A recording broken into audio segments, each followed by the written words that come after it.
Guys, bibili ako ng sibuyas dito sa kapatid ko.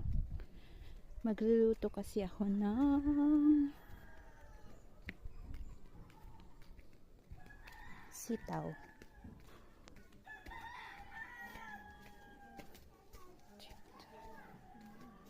Yan daan papunta sa kanilang bahay.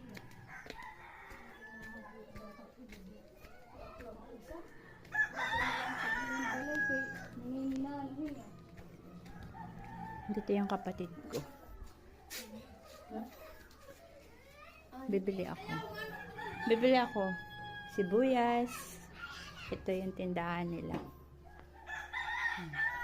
Mayaman sila, di ba? Yan. Ganyan. Bili ako ng sibuyas. Patingnan mo naman, napakamahal ng sibuyas.